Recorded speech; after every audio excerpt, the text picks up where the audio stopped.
You ask Tiger to calculate. This deals with linear inequalities with one unknown. The final result is x equal or greater than -11/4 equal or greater than -23/4.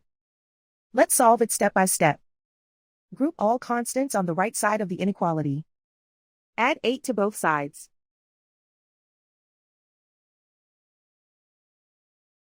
Simplify the arithmetic.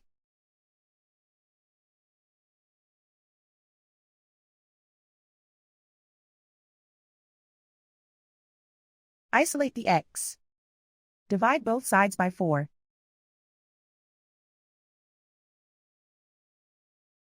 Simplify the fraction.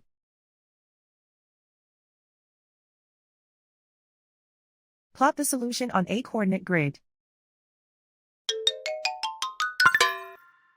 And so the final result is x equal or greater than -11/4 equal or greater than -23/4.